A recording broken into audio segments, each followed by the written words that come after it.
Good morning. I'm Stephanie Shearholtz from NASA's Office of Communications. We're here at the Johnson Space Center today to provide an exciting update about the future of human spaceflight. On September 16th, 2014, NASA announced its selection of Boeing and SpaceX to develop systems that will transport astronauts to and from the International Space Station from the United States on American spacecraft. Here today to share more details about the Commercial Crew Program's path forward are NASA Administrator Charles Bolden, Johnson Space Center Director Dr. Ellen Ochoa, Commercial Crew Program Manager Kathy Leaders, Vice President and General Manager of Boeing Space Exploration John Elbon, President and Chief Operating Officer of SpaceX Gwen Shotwell, and NASA astronaut Mike Fink. Following opening remarks from each, we'll answer questions from reporters in the room and on the phone. Those following on social media can ask questions using the hashtag AskNASA. Let's begin with Dr. Ellen Ochoa, the director here at Johnson Space Center, who is also a veteran of 4 space shuttle flights.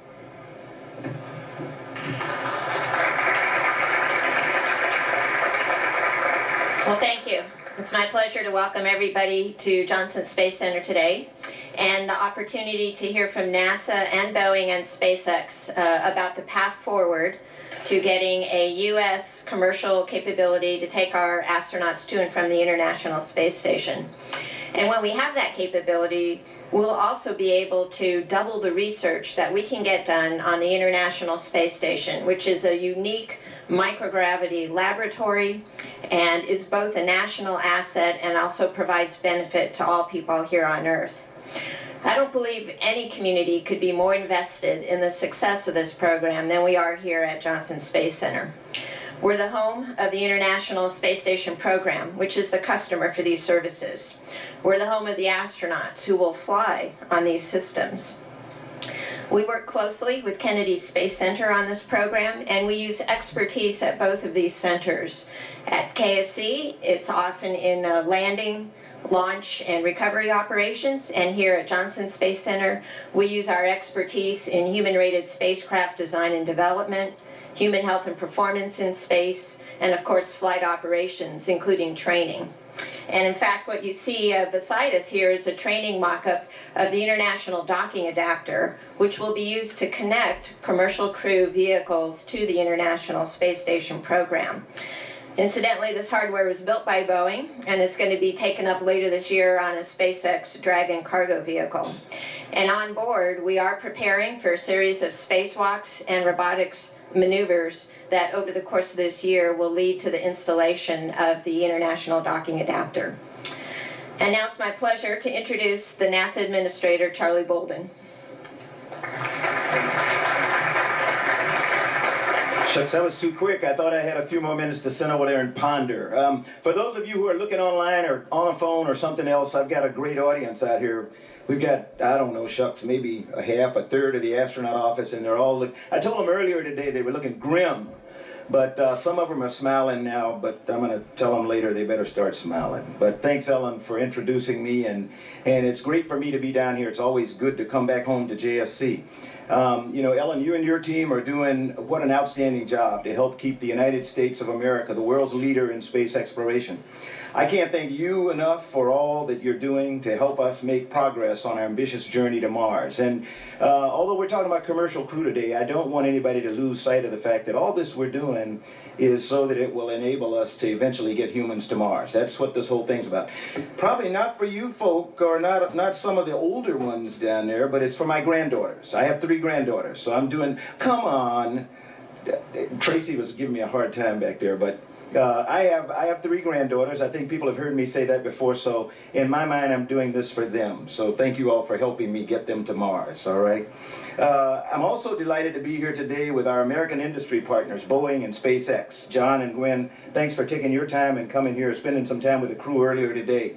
And the NASA team that's here, represented by some of the flight directors and flight controllers. You know, we've been working overtime to return space launches to U.S. soil and end our sole reliance on Russians to get to the International Space Station. These American companies, who are pioneers and trailblazers in their own right, are developing new systems to take our astronauts, the men and women in this room today, to low Earth orbit. It's an incredible testament to American ingenuity and know-how, and an extraordinary validation of the vision we laid out just a few years ago as we prepared for the long-planned retirement of the space shuttle. The decision to retire the space shuttle, made in 2004 following the Columbia Accident Review Board, was a very difficult one, particularly for me, since I was the guy that came to the agency when we decided that we really were going to go do that. Shuttle had an amazing 30-year run, and those of you here at JSC and at NASA centers all across the nation played a critical role in its success. When I took office as the NASA administrator, I vowed to not only make sure we safely flew out the shuttle as planned, but also ensure that we were launching our astronauts again on American-made spacecraft from U.S. soil as soon as possible. Today we're here to talk about the realization of that goal and to talk about the hard work of those who made it happen. This initiative didn't happen by chance. It was the result of hard work, grit, and determination by a joint NASA industry partnership, and it was the result of strong leadership by the President, who refused to accept that the greatest nation on Earth should be dependent on others to get into space. So with President Obama leading the charge to open up low Earth orbit to the private sector, and with the kind of skill and experience that only the NASA team can bring to the table, we worked with American industry to return cargo resupply launches to U.S. soil. And now we prepare to do the same for our crewed missions. Your work is part of a vital strategy to equip our nation with the technologies for the future and inspire a new generation of explorers to take the next giant leap for America. As you work to advance us on our journey to Mars, you're helping to spur innovation and economic growth, expand U.S. leadership in space, and make possible breakthroughs in science and technology. The contracts we've signed with our industry partners Boeing and SpaceX are vivid examples of American innovation at work. We've seen the return of an American launch industry and the insourcing of work and jobs back to U.S. shores. Our reliance on a commercial space enterprise, where we hand off low Earth orbit transportation to the private sector, is critical to our journey to Mars. With our private sector partners carrying cargo and astronauts to the International Space Station, we can focus on testing the systems and technologies needed to develop Orion and the Space Launch System to take us to the proving ground of cislunar space and on to Mars and beyond. Those parallel flight programs are intertwined and essential to all our work going forward. The support of Congress for these efforts has been critical, offering bipartisan agreement on our journey to Mars. Their continued support, especially to fully fund these commercial crew contracts, will be even more important as we prepare to once again launch American astronauts from U.S. soil. President Obama's decision last year to extend the space station to at least 2024 means that this orbiting laboratory will be our springboard to the rest of the solar system for at least another decade, allowing us to continue using it to make breakthroughs in research and technology. The station has helped facilitate the growth of a commercial market in low Earth orbit for scientific research and technology development, as well as cargo and crew transportation. Before I conclude, I know the rest of you are here, but I want to say a couple of words, a few words to my fellow astronauts here. And I hope you're not offended because I say that. Somebody tells me all the time, once an astronaut, always an astronaut. I know better. I'm a used-to-be astronaut. But anyway, I want to talk to you all because this is really important, and it's the big reason that we came down here when I talked to Bob Behnken last week about coming down. You know, we've had astronauts living and working in space for more than 14 years. We're planning for the first ever year-long ISS increment with the launch of Scott Kelly and Mikhail Kornienko. And we're taking the most concrete steps ever to advance humans to Mars. Many of you, when you were kids, when I was here in the program, when you were kids, probably dreamed of going to Mars. When I was your age, I dreamed of going to Mars. When I came here in 1980, I dreamed of going to Mars, and that was my plan. I was going to go to the moon for a couple of flights maybe, and then on to Mars. And things didn't work out that way. People always say, we're 20 years from going to Mars. Well, guess what? I think we're on the verge of breaking the 20-year barrier. We're about to go under the 20-year mark, and a lot of it is due to what you all have done and what you continue to do. And so it's an incredibly exciting time to be a part of the space program, and even more exciting to be an American astronaut. That's why I tell you to smile, okay? You're the luckiest people in the world. So don't sweat the small stuff. I mean, be attentive to details and make sure that we don't screw anything up. But man, just suck it up and enjoy this. You are where millions of other people would love to be. It's an incredible time to be where you are. With the full support of our safety, engineering, and ground teams, you'll travel to the space station on new American systems that were developed thanks to the pioneering efforts of the Mercury, Gemini, Apollo, Skylab, and Shuttle programs.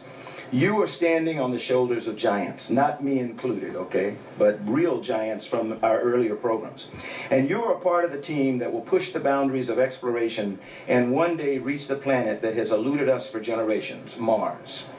Although I've already had the privilege to fly in space 4 times, I can tell you that, because I was asked this question earlier, I would hop on a Dragon or a CST-100 capsule in a heartbeat.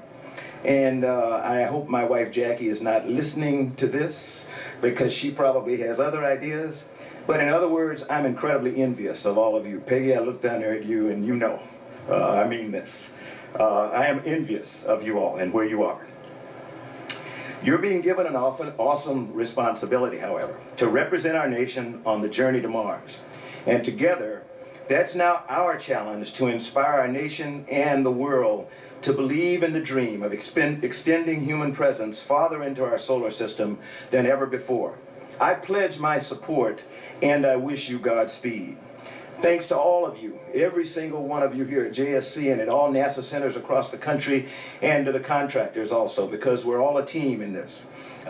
Thanks to all of you who are with us today. And I truly hope that you'll be continue to join with us in supporting this noble endeavor. And so now I'm going to turn it back over to Stephanie, and I think Stephanie's going to bring everybody else up. I told Mike Fink he could talk forever, by the way, because you all were here. Thanks a lot.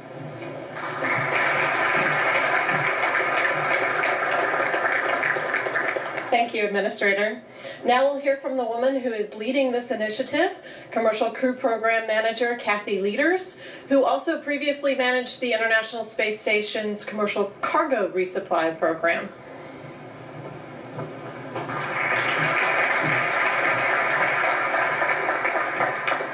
So, wow, I can't tell you how happy I am to be here today. You know, it's great to be able to finally talk openly about what the Commercial Crew Program is doing and give you some more specifics about the contracts. You know, we've been in blackout for the past year while the procurement was ongoing, and then with the protest, we were limited with really the details of the contract and the information that we could give you. So the Commercial Crew Program got a little bit of a late Christmas present on January 5th. We were very happy to see that the GAO had ruled in NASA's favor and that we could put the protests behind us. So now we would like the opportunity to really tell you about the critical work that our partners are doing to deliver the next commercial crew transportation system to the ISS.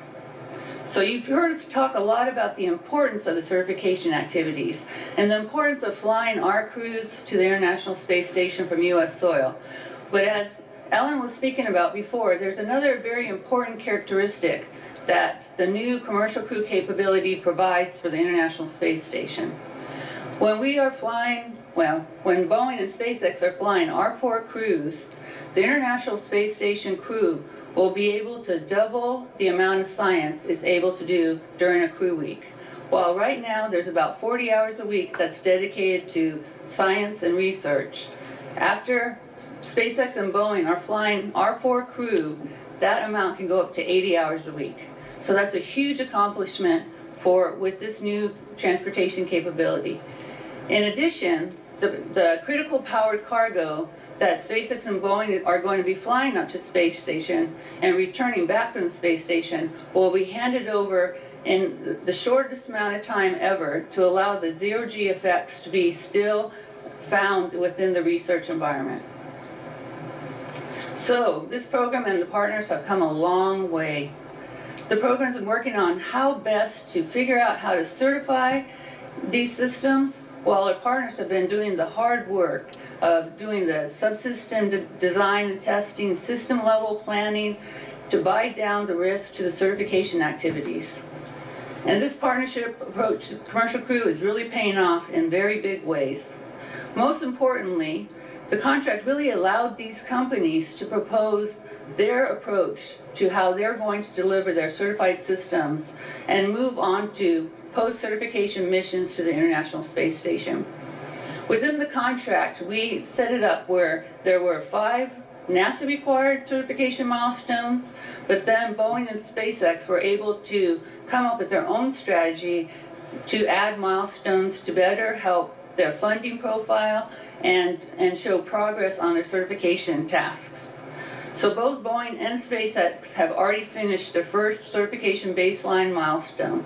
This is a critical milestone because it really helps us be able to understand what is their long-term plan for certification. Yet the focus of our NASA involvement is not just on these milestones that I'm talking about. It's on the day-to-day work that we do with NASA, between NASA and SpaceX and Boeing, for us to really understand what they're doing with their systems. And we know both of our partners are committed to proving out their systems and showing that they're meeting our safety and performance requirements. Both Boeing and SpaceX have committed to flying both an uncrewed and a crewed mission to the International Space Station. And we appreciate how they've stepped up to this challenge. We would not be here today without these companies, Boeing and SpaceX, accepting this tremendous task, even though they know the path forward is hard and will have bumps in it, and as every human spaceflight program has experienced. So you may have heard that during STS-135 we flew an American flag. And the intent was for that flag to be brought home on the first commercial cruise system that went to the ISS. But you know what, we're going to be flying another flag, because when we have both of those flags on the ground with the crew that they brought home safely, we will all be winners. So as an engineer, the exciting part of this is when hardware finally shows up. And I know that there's pads out there being developed and upgraded, and I know that there's hardware out there that's being delivered, and I know that there's processing facilities out there that are processing our hardware. And I know that one day, soon, we will be flying our crews from Florida to the International Space Station. I can't wait for that day. And I know a few other folks on the podium are right here with me can't wait for that day either. So I probably need to get off and let them start talking. Thank you.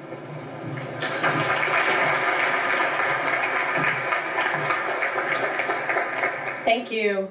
Here to tell us more about the CST-100 and Boeing's crew transportation system is Vice President and General Manager of Boeing Space Exploration, John Elbon. In this role, he is responsible for all 3 of Boeing's space programs at NASA: Commercial Crew, the International Space Station, and the Space Launch System.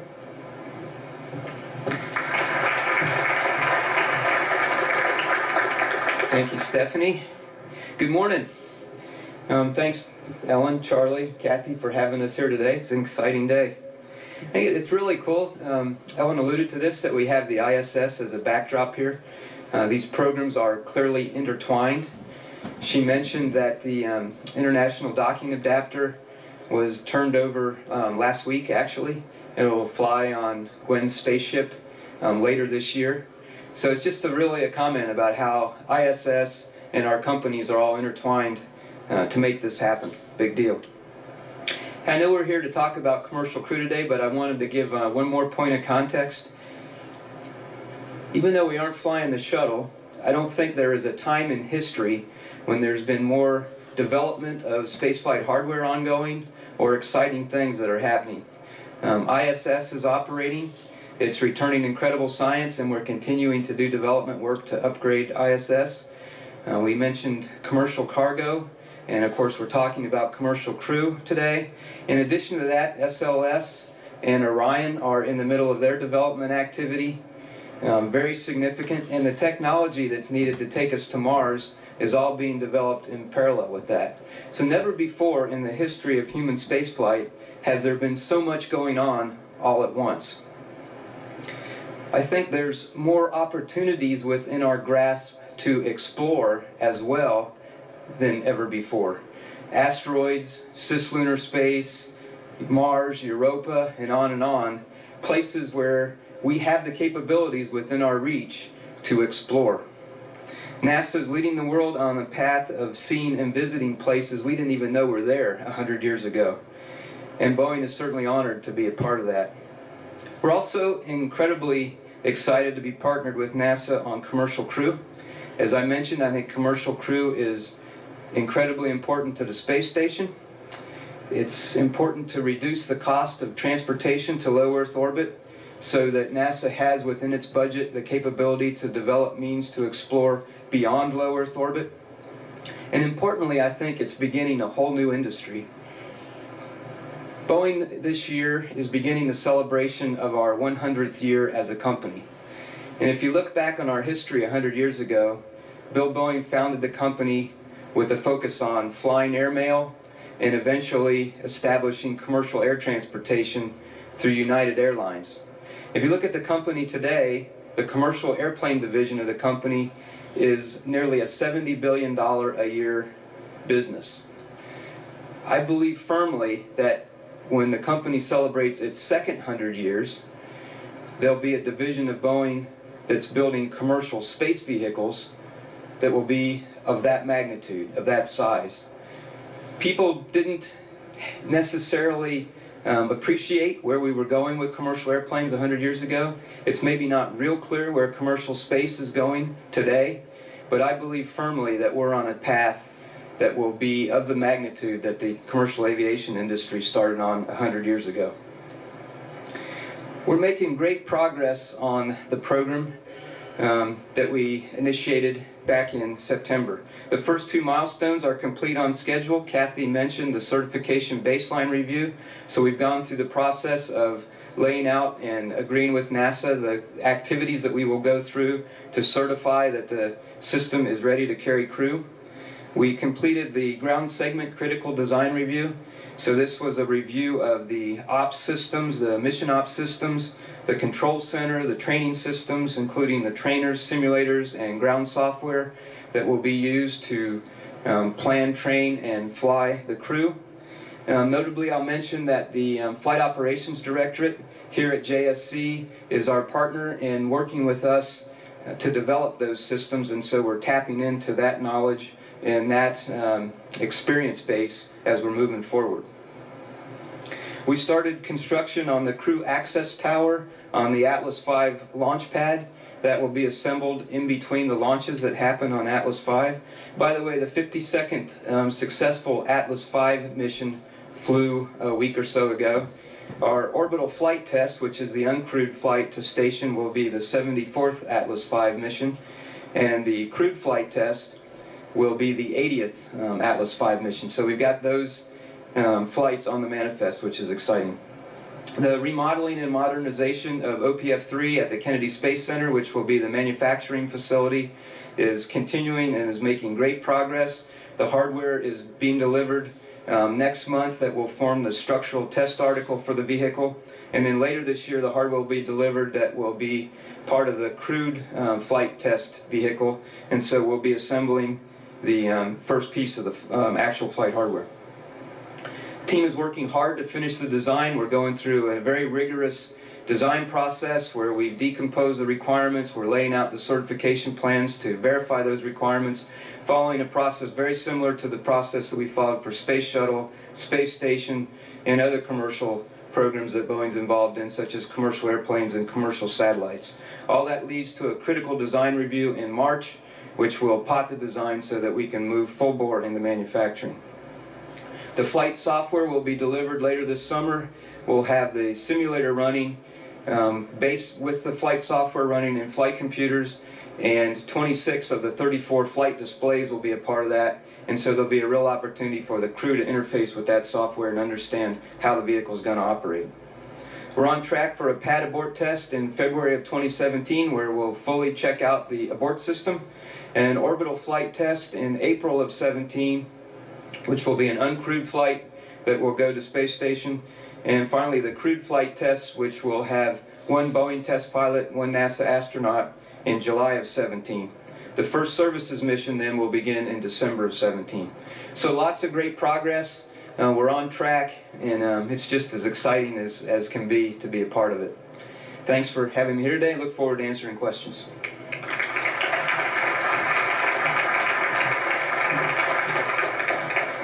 Thank you very much. Here to tell us more about the Crew Dragon and SpaceX's crew transportation system is President and Chief Operating Officer at SpaceX, Gwen Shotwell.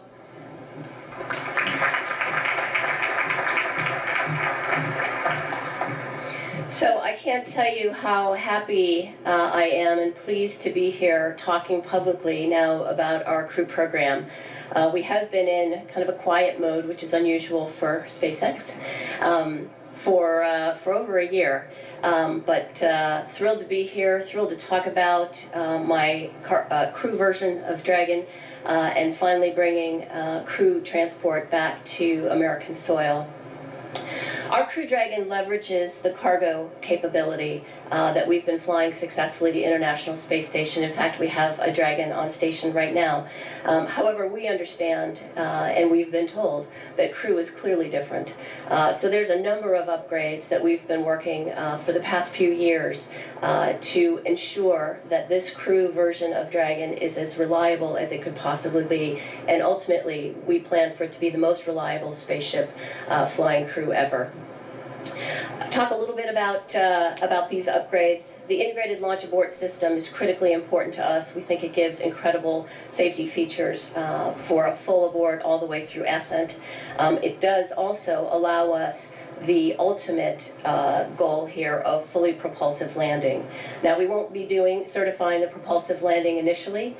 We will be certifying the water landing with parachutes, but that vehicle will be prepared for fully propulsive landing, which I believe is in the best interest of the astronauts. I think we'd love to see these cargo vehicles land right here at Ellington Field. I think that's great.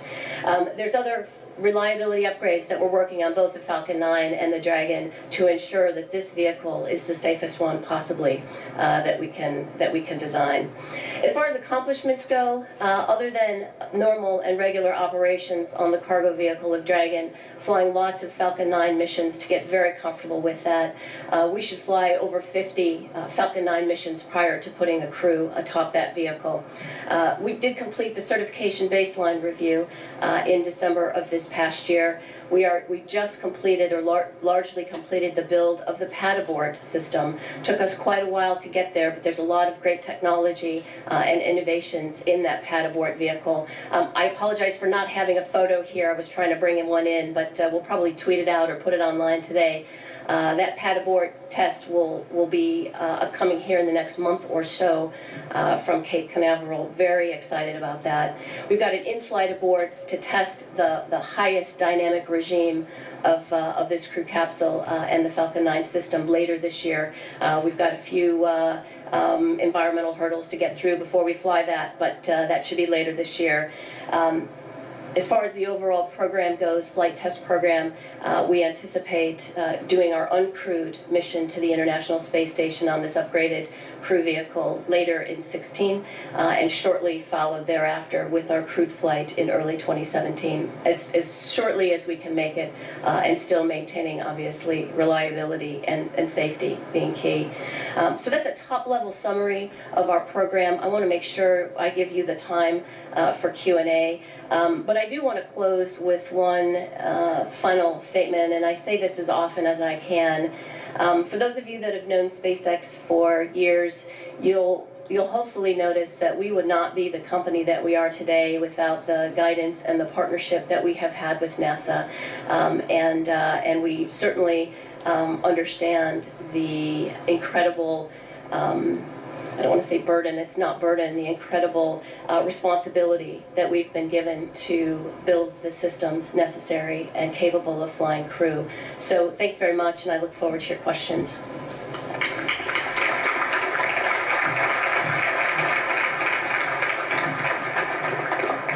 Thank you. We're here at the home base of the astronauts, and joining us today is Mike Fink, who has logged more than a year in space during 3 missions, including as commander of Expedition 18. He is the astronaut liaison to the Commercial Crew Program.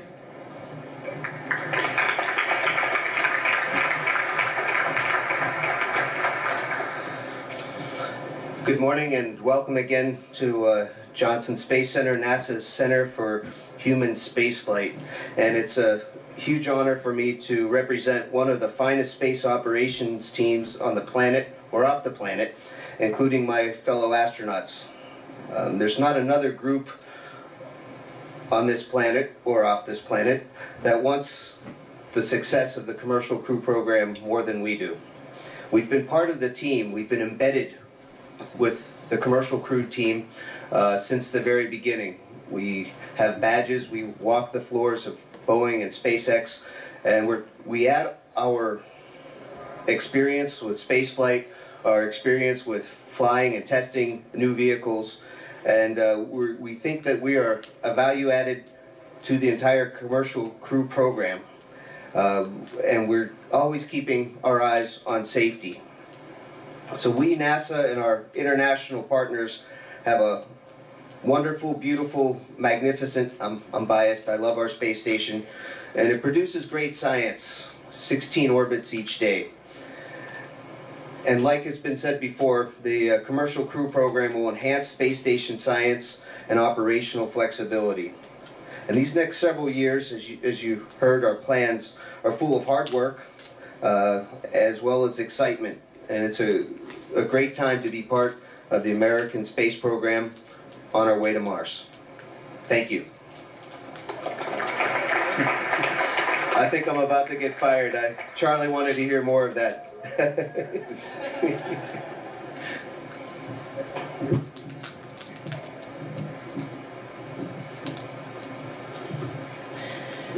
Thank you all. We'll now take questions from those in the room, on the phone, and submitting using the hashtag AskNASA.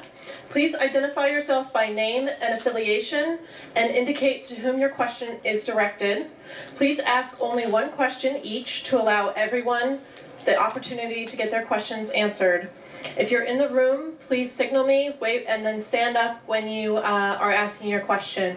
We'll get started with Eric Berger, Houston Chronicle.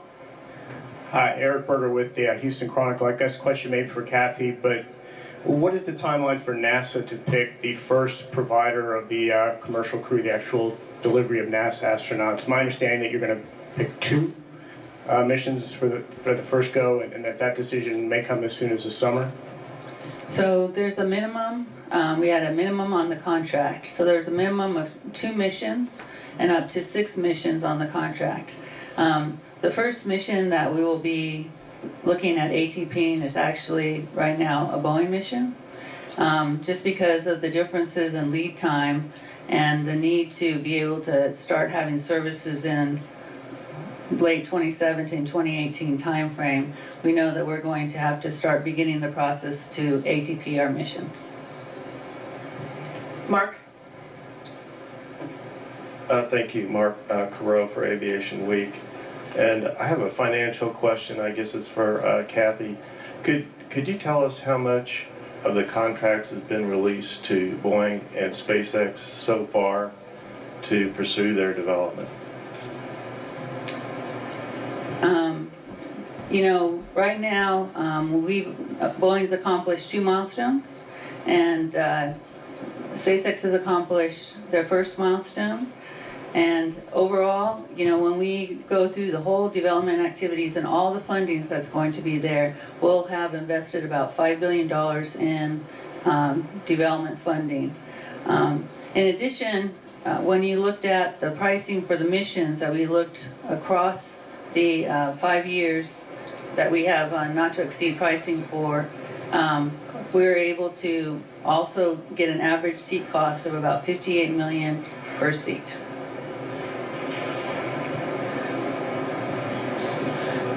Andrea Watkins with Fox 26 News.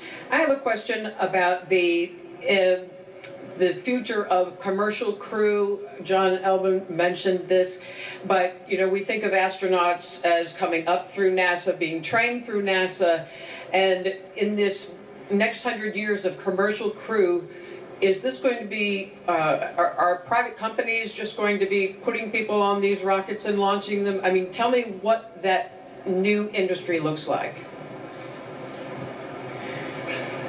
So it's a challenge to precisely have a vision of what it will look like. If you asked the aviation industry what it was going to look like in 1916, I doubt anybody would have been able to describe what it looks like today. It's clear, though, that it will grow. I don't know if your question was centered around the fact that I said we'd have a Boeing test pilot and a NASA astronaut.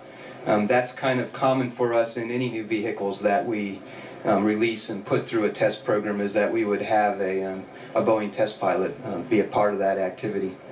I think, though, that as the commercial industry in low Earth orbit matures, there will be all kinds of people traveling to low Earth orbit. So get that going. Let me add one thing, and it's because I want to try to add some consistency to what we say. You heard me mention several times that we're about going to Mars, and I think every single one of us on this podium understands that that's the horizon goal for the nation, for our international partners, and everybody. We came to the conclusion that there was no way in the world NASA was going to be able to do deep space exploration if we were, I'll go back to one of Gwen's terms, and I know what she meant, if we were burdened with the responsibility of getting things and people to low Earth orbit. And so we made the conscious decision that if we're going to go to deep space, we need to turn over things that we're relatively sure we know how to do, access to low Earth orbit to American industry. And that's what we've done. You can see it. It's successful with cargo. You can see its resilience. You can see the justification, if you will, or the vindication of selecting two providers. Because although Orbital Sciences had an unfortunate accident, we're still flying cargo missions with SpaceX, and they're stepping in. 2024 was not just a random date. It actually gives us 10 years. It gives us a decade to do what you're alluding to allow industry to demonstrate that they have a good business plan, and to allow the nation and the world to demonstrate that people really do want to go to space. And so there will be people who go for days at a time, people who go for hours at a time through suborbital flight. That's the vision, and the world of low Earth orbit belongs to industry. It doesn't belong to the government. It doesn't belong to NASA at all. And ideally in 2024 or sometime shortly after that, when we've gotten all the juice out of the International Space Station that we can get, and we no longer need it for the research to go to Mars, we're going to take it apart and deorbit it. And at that time, there will still be platforms up there. Look down the row, and you'll see a thing that's got Bigelow on the side. I'm seriously, look right down there. Everybody, look down there. Okay, you need to understand where we're going. Put it in, you got to understand the whole big picture. And I apologize for rambling here, but a Bigelow module may be the next thing that begins to replace some of the functions of the International Space Station. We figure that 10 years is a good enough time. If I look at Gwen and John, hopefully they'll say, yeah, that's all we need. We need 10 years to prove ourselves, and then we got it. Low Earth orbit infrastructure belongs to industry. In the meantime, we're out in cislunar space, and you're going to start to see us build up an infrastructure in cislunar space, what we call the proving ground, because eventually, hopefully in the 2030s, some of these folk who are still deciding they want to be around, and my granddaughters are going to be heading off to the red planet. And if we don't have a viable, vibrant, low Earth orbit infrastructure supported by them, we're not getting there. So that's the critical importance of what we're talking about today, okay? One of the things we're excited about is some of the things that we're learning on the International Space Station, and how other industries may be interested in the future in doing their own independent research, on another lab that would be a non-NASA lab. So we do research on advanced materials, and people are already looking at applying that to building buildings on Earth that might be able to withstand earthquakes better, for example.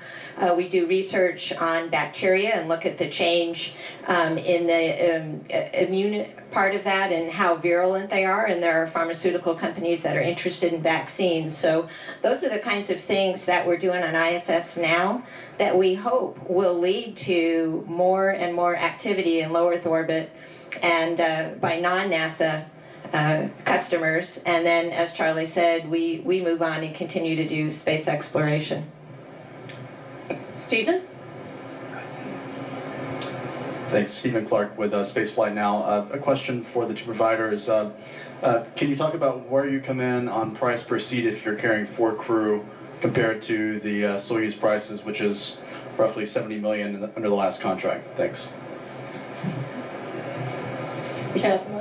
So the Dragon capsule was designed for 7 crew members. The NASA requirement is 4 crew members plus cargo. I think we can actually fly 5 crew and still meet the NASA cargo complement. And our pricing is not substantially different from our cargo program. Less than.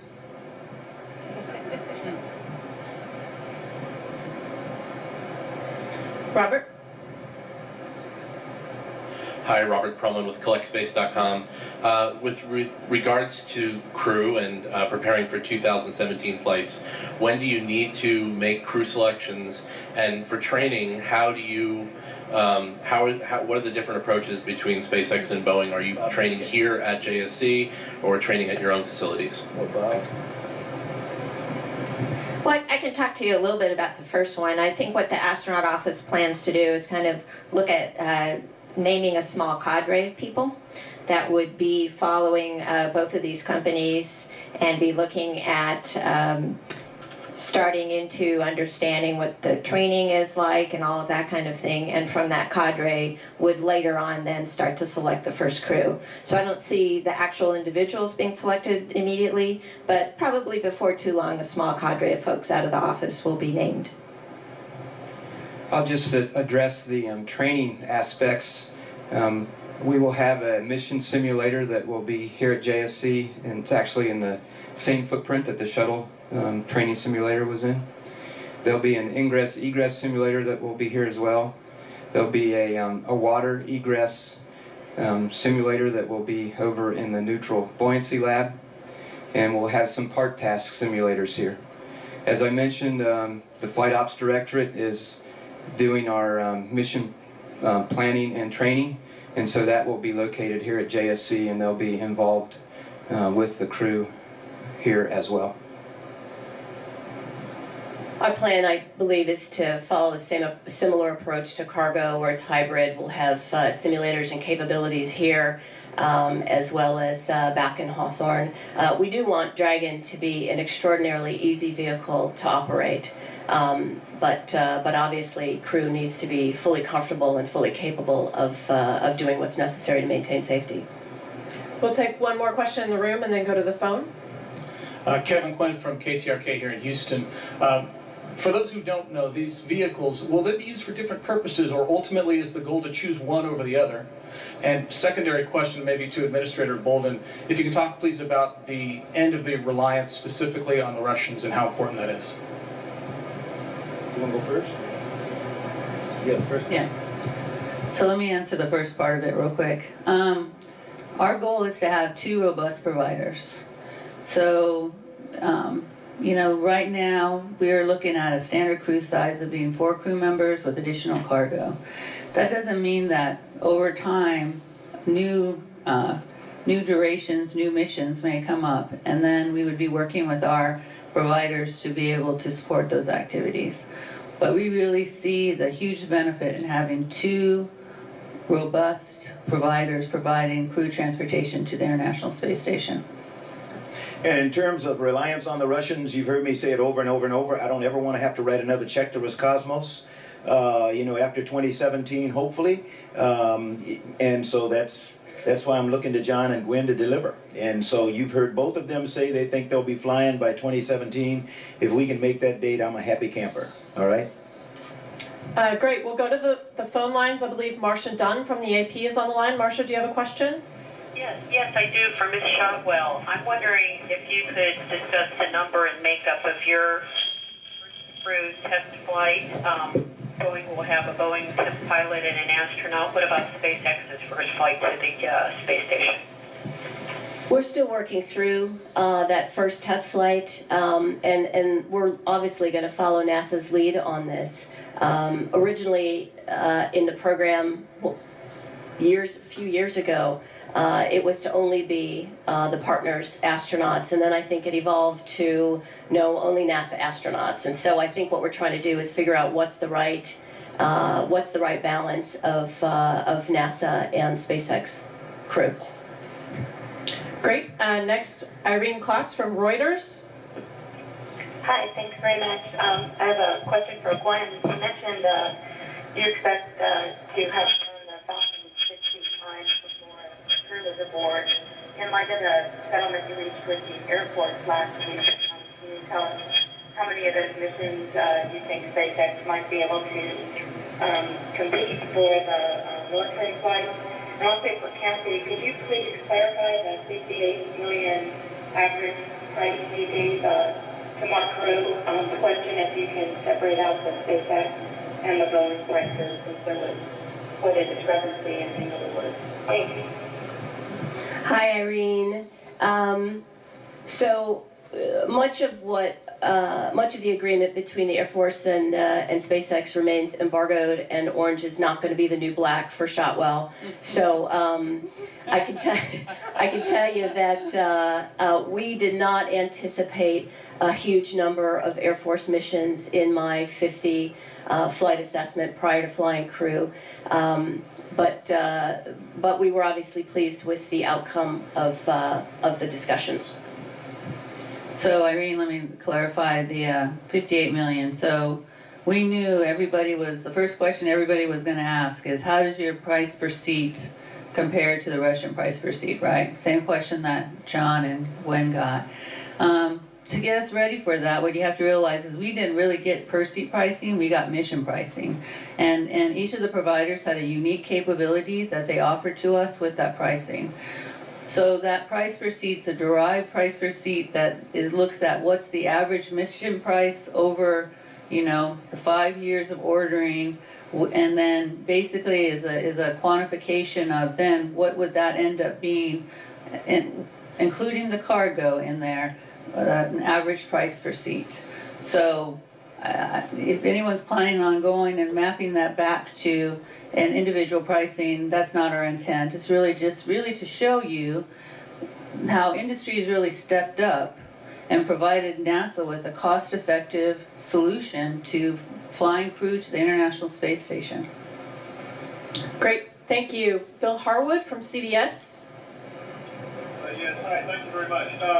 Question for Gwen Shotwell. It's my understanding Boeing is planning to use NASA's mission ops personnel and infrastructure, JSC, for what I call mission control during asset and project entry.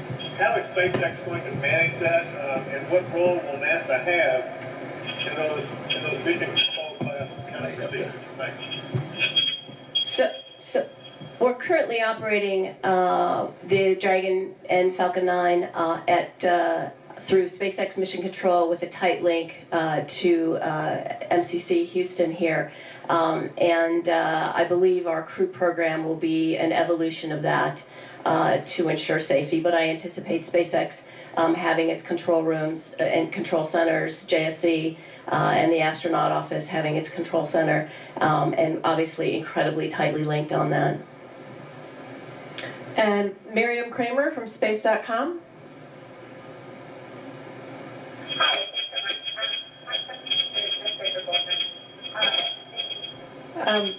Miriam, can you hang on just a second? We can't hear you.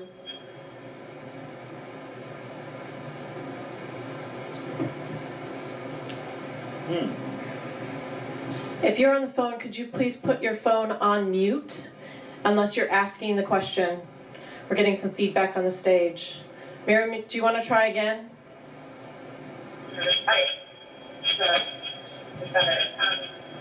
It's not us. So my question is for Administrator Bolden, and I'm wondering, in anticipation of the President's budget announcement next week, are you feeling optimistic for how that announcement will relate to NASA, and specifically the commercial crew program? Thanks.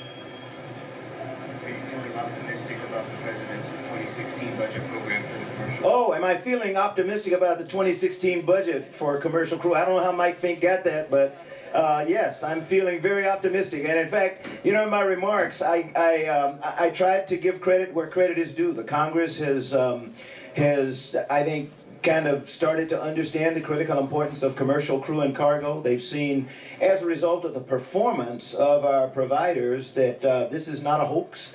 It's not a myth. It's not a dream. It's something that really is happening. And I am optimistic that the Congress will accept the President's proposal for Commercial Crew for 2016. We'll now take a couple questions from Ask NASA. I believe Megan will ask them. She'll need the microphone. Thank you. Thank you. We have a question on Twitter from World World. Are any of these vehicles reusable for crewed flight? So the CST-100 capsule is designed to be used 10 times, and so we will recover it and refurbish it in the facility at KSC and fly it again. So the design requirement is 10 flights. SpaceX's Dragon is also fully reusable. I think our design requirement is higher, but obviously we want to fly them, bring them back, fully test them, and fly them again.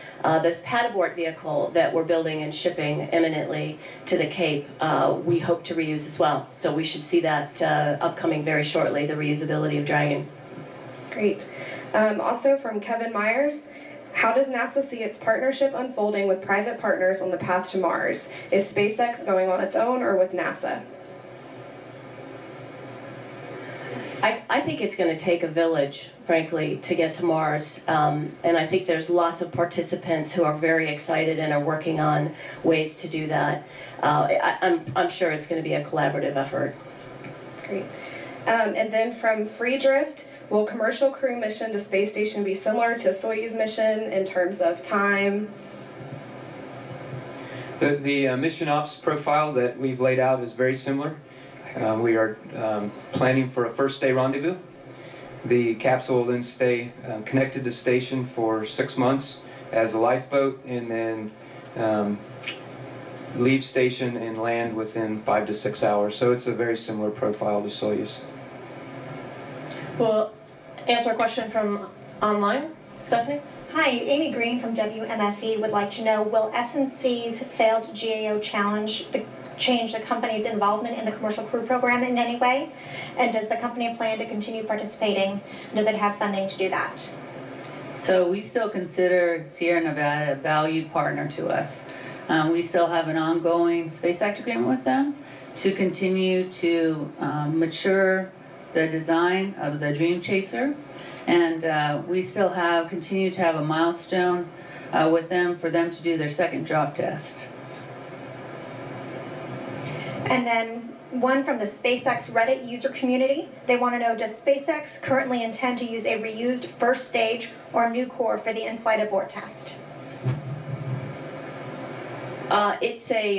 It was one of the stages that we intended to do our reusability demonstrations, similar to the systems that you saw us fly in McGregor.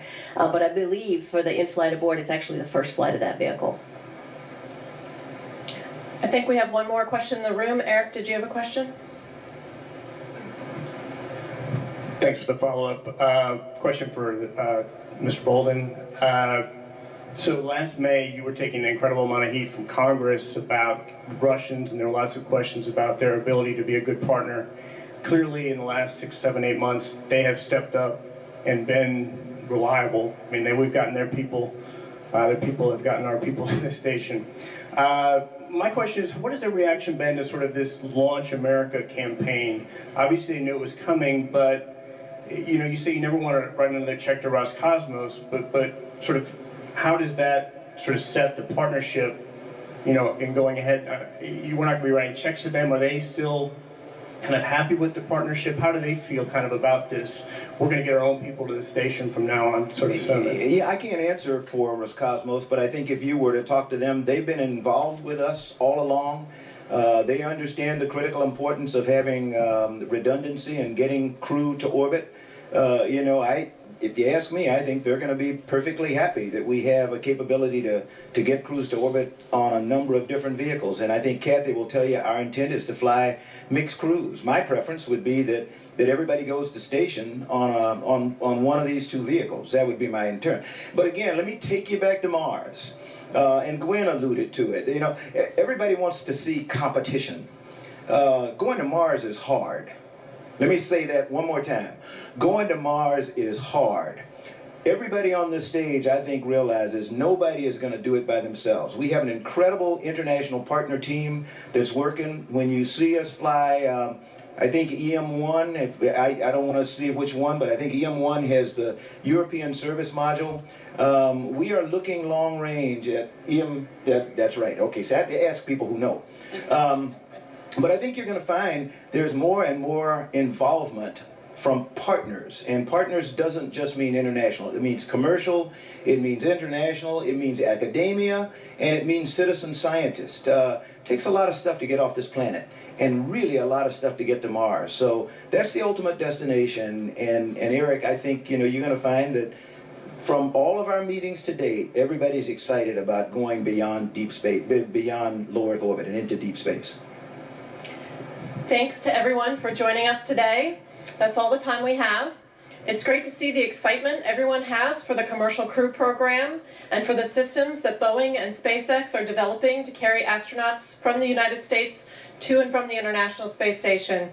You can continue to follow all of the developments in the Commercial Crew Program at www.nasa.gov/commercialcrew and aboard the International Space Station at nasa.gov/station. And to find out when you can see the International Space Station fly over your home, go to spotthestation.nasa.gov. Thank you.